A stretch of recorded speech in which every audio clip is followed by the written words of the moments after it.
Narcissistic cycles of psychic shell games. The game was never about the shells. Imagine walking through a crowded street in New York City. A man stands behind a small folding table with 3 worn walnut shells and a small stone. A crowd gathers around him as he smiles confidently and explains the rules. "Watch the stone," he says. "Keep your eyes on the shell." It appears simple. He places the stone beneath one shell and begins sliding the shells across the table with astonishing speed. Your eyes never leave them. You follow every movement with complete concentration, convinced you know exactly where the stone is. He suddenly stops, looks directly at you and asks you to choose. You point confidently. He lifts the shell. The stone isn't there. The crowd laughs. Immediately, you assume the mistake was yours. You simply weren't paying close enough attention. So you try again. This time you watch every movement with even greater focus. You tell yourself that if you concentrate hard enough, you'll finally understand the trick, but you lose again. The greatest deception was never the movement of the shells. It was the manipulation of your attention.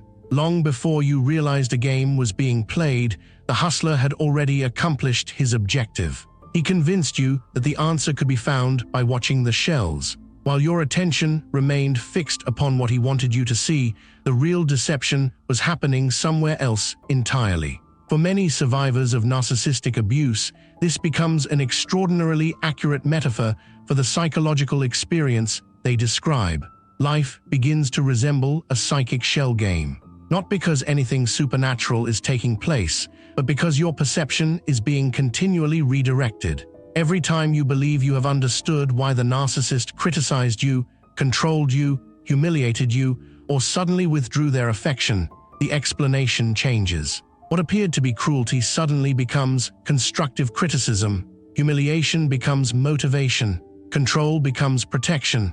Manipulation becomes love. Every painful experience is quickly reframed until you begin questioning not their behavior, but your own understanding of it. The shell has moved. One of the defining characteristics of narcissistic manipulation is that the conversation rarely remains where it began. You attempt to discuss what happened, yet somehow you end up discussing your reaction instead. You ask why they insulted you, and suddenly you're accused of being too sensitive. You question why they lied, and now the conversation becomes your inability to trust. You explain how their behavior affected you, and they insist they're only trying to help you become a better person. The original issue quietly disappears while your attention is redirected somewhere else. The shell has moved again. Imagine 3 shells sitting on the table. One represents reality, one represents responsibility, the third represents intention. You lift the shell marked reality. That never happened. So you move to responsibility. You're overreacting. You move to intention. I only said it because I care about you. Every time you believe you've uncovered the truth, the shells have already been rearranged. Reality gives way to intention. Intention gives way to your character. Your character gives way to your emotions. Before long, you are no longer discussing what actually occurred. You are navigating an ever-changing maze of explanations that never arrive at a destination. Psychologists have studied these patterns for decades. Gregory Bateson's work on the double bind explored situations in which a person receives contradictory messages that make every response incorrect. Speak up, and you're disrespectful. Remain silent, and you're emotionally distant. Defend yourself, and you're argumentative. Accept the criticism, and it becomes proof that you deserved it. Every path leads back to the same place because the objective is not mutual understanding. The objective is perpetual instability. Another important concept is gaslighting. Although the term is often overused, its psychological impact is profound. Rather than simply denying events, gaslighting gradually encourages a person to distrust their own perception. Memories are questioned, feelings are dismissed, observations are challenged, confidence slowly erodes. Eventually, the victim begins consulting the narcissist to explain experiences they once trusted themselves to understand. The shell has moved once more. Now the conversation is no longer about what happened. It is about whether your own mind can be trusted. Leon Festinger's research on cognitive dissonance offers another important insight into why this experience becomes so psychologically exhausting. The human mind struggles to reconcile two realities that cannot comfortably exist together. The narcissist tells you they love you, yet repeatedly humiliates you. They claim to respect you, yet continually violate your boundaries. They insist they are helping you, yet every interaction leaves you feeling smaller, more anxious, and increasingly uncertain of yourself. Rather than concluding that their words and actions simply do not align, many people begin searching for an explanation that allows both realities to coexist. Perhaps they didn't mean it that way. Perhaps I misunderstood. Perhaps I'm simply too sensitive. The mind desperately searches for a missing piece that will make the contradiction disappear. But the contradiction was never accidental. It was another shell. Over time, something even more subtle begins to happen. You stop observing the narcissist's behavior and begin observing your own thoughts instead. Hours are spent replaying conversations, examining every sentence, every expression, every pause, searching for the one detail that will finally explain everything. The investigation quietly reverses. The narcissist is no longer the subject of your attention. You are. This is perhaps the most remarkable feature of the psychological shell game. It does not require the narcissist to prove they are innocent. It only requires them to keep you uncertain. Every explanation leads to another explanation. Every apology introduces another contradiction. Every attempt to understand simply rearranges the shells once again. Like the street hustler, they understand that as long as your attention remains fixed upon the movement of the shells, you will never step back far enough to examine the game itself. That is why so many survivors describe feeling mentally exhausted rather than merely emotionally wounded. Their minds become trapped in an endless search for coherence. Human beings naturally seek patterns that make sense of experience. We are meaning-making creatures. When reality becomes inconsistent, the brain works tirelessly to restore order. The narcissistic shell game quietly exploits this fundamental feature of human psychology. It transforms your natural search for understanding into the very mechanism through which confusion is maintained. Perhaps the greatest illusion is not believing the stone lies beneath the wrong shell. Perhaps the greatest illusion is believing that if you simply watch closely enough, think carefully enough, become patient enough, or love deeply enough, the game will eventually begin to make sense. But it never does, because the shell game was never designed to reveal the stone. It was designed to keep your attention fixed upon the shells while someone else quietly controlled the table.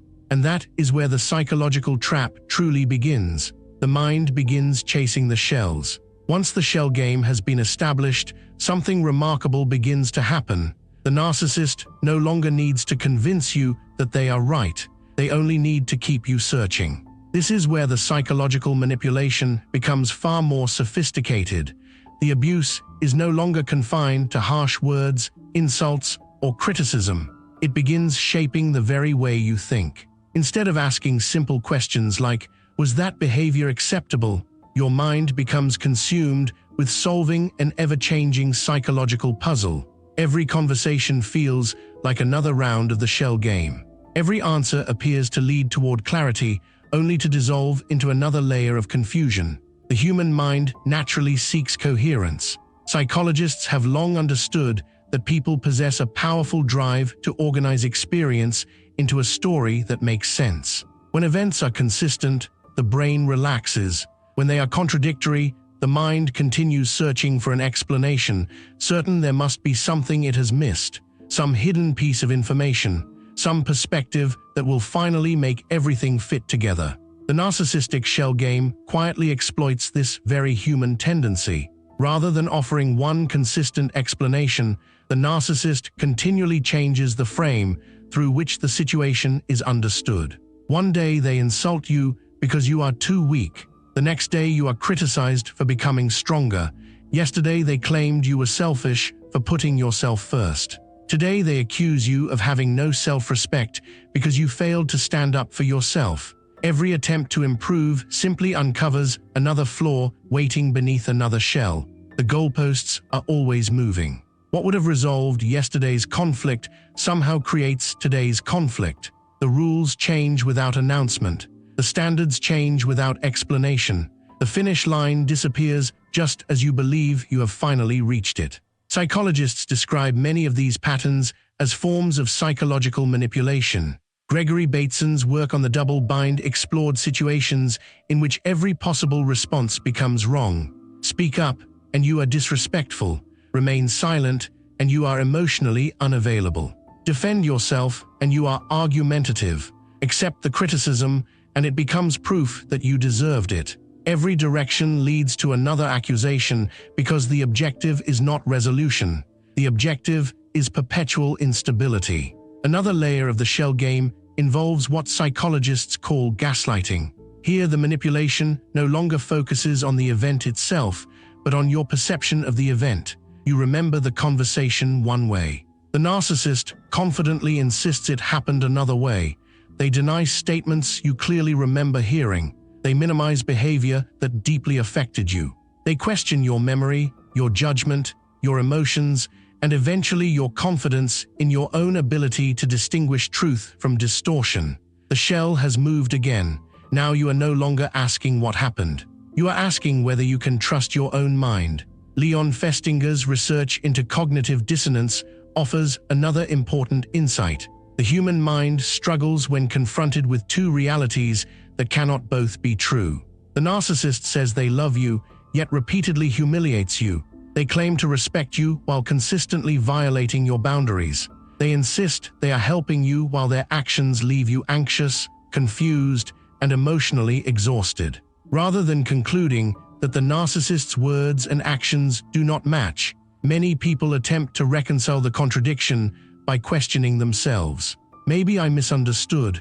Maybe they didn't mean it that way. Maybe I'm too sensitive. The mind searches desperately for an explanation that allows both realities to coexist.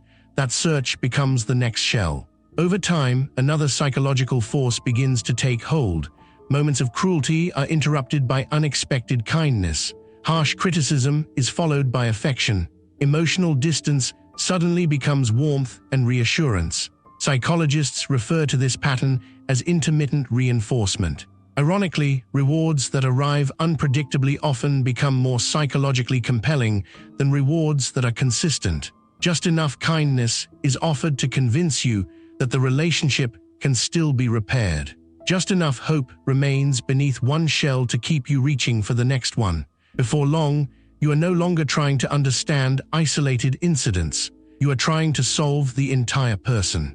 Hours are spent replaying conversations in your mind. You analyze every word, every pause, every expression, searching for the missing piece that will finally explain the contradictions. The mind becomes trapped in an endless search for coherence because human beings are naturally uncomfortable with confusion. We instinctively believe that if we think hard enough, observe carefully enough, or become patient enough, everything will eventually make sense. But the shell game survives because clarity never arrives. Each explanation is replaced by another explanation. Each apology is followed by another injury. Each promise gives way to another contradiction. The investigation quietly shifts. At first you were examining the narcissist. Now you are examining yourself.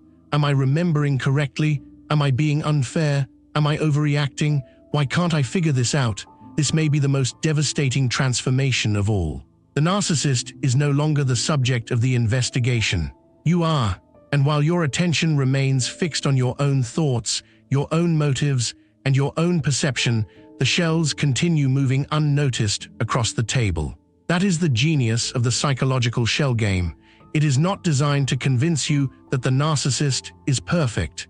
It is designed to convince you that the truth is always one more conversation away, one more apology, one more explanation, one more chance. But every new conversation simply begins another round. The shells move, your attention follows, and the game continues exactly as it was designed, walking away from the table. Every shell game eventually reaches a moment of truth, not the moment when you finally discover where the stone is, but the moment when you realize you were never supposed to find it. This is perhaps the most profound realization survivors of narcissistic abuse describe. They stop searching for the perfect explanation. They stop trying to solve every contradiction. They stop believing that one more conversation, one more apology, or one more breakthrough will finally make the relationship make sense. Instead, they begin asking an entirely different question. What if the confusion is the answer? This question changes everything. For months or even years, your attention has been fixed on the movement of the shells. You have tried to understand every insult, every contradiction, every sudden change in affection, every shifting standard, every accusation, every denial, and every impossible expectation. You believed that somewhere beneath all of it, there had to be a consistent explanation waiting to be discovered. But perhaps there never was. Perhaps the inconsistency was not a mistake. Perhaps it was the mechanism itself. One of the greatest mistakes people make is assuming that confusion means they simply haven't thought hard enough. In reality, confusion is often valuable information. Healthy communication generally produces greater understanding over time. Even difficult conversations gradually move toward clarity. Both people leave with a better understanding of one another's perspective. Manipulation often produces the opposite effect. The more conversations you have, the less certain you become. The more explanations you receive, the less anything fits together. The more you seek clarity, the further away it seems. Instead of reducing confusion, every interaction creates another layer of it. That pattern deserves attention. Psychologists often encourage people to shift their focus from explanations to patterns. Individual conversations can be misleading. Individual apologies can sound sincere. Individual acts of kindness may appear genuine, but patterns reveal what isolated events often conceal. Patterns are remarkably difficult to fake because they emerge over time. Does every disagreement somehow become your fault? Do the rules continually change? Are your boundaries treated as selfishness? Does accountability always disappear beneath another explanation? Does every conversation leave you feeling responsible for fixing a problem you didn't create? If the pattern repeats often enough, the pattern itself becomes evidence. You no longer need to solve every individual incident. The pattern has already solved it for you. Perhaps this is why so many survivors describe a moment of awakening rather than a single revelation. Nothing dramatic happens. There is no final argument, no shocking confession, no hidden document suddenly exposing everything. Instead, something quietly shifts inside the mind. They stop chasing the shells. They stop trying to understand every contradiction. They stop believing that the next conversation will finally provide the missing answer. And almost immediately, something unexpected happens. The confusion begins to lift, not because the narcissist has changed, but because the game no longer controls your attention. You begin trusting your own observations again. You notice behavior instead of explanations. You evaluate actions instead of promises. You recognize consistency instead of isolated moments. Most importantly, you discover that you do not need another person's permission to trust your own perception. This may be the greatest lesson hidden within the shell game. The narcissist survives by becoming the interpreter of reality. They explain your emotions. They explain your intentions. They explain your memories. They explain why they hurt you. They explain why you deserved it. Eventually, they become the narrator of your own experience. Freedom begins when you quietly reclaim that role for yourself. You no longer ask, "What do they say happened?" You ask, "What did I actually experience?" You no longer ask, "What did they mean?" You ask, "What did they do?" Behavior becomes more important than explanation. Patterns become more important than promises. Reality becomes more important than interpretation. The shell game finally loses its power because you are no longer trying to guess where the stone is hidden. You have stepped back far enough to see the entire table. You notice the hands moving the shells. You recognize the distractions. You understand why the answers never arrived. And perhaps most importantly, you realize that the only winning move was never to master the game. It was to stop playing it altogether, because the greatest illusion was never the location of the stone. The greatest illusion was believing that clarity would come from the person creating the confusion. Real clarity arrives the moment you trust your own perception again. The shells stop moving. The table disappears. And for the first time in a very long time, you are free to walk away.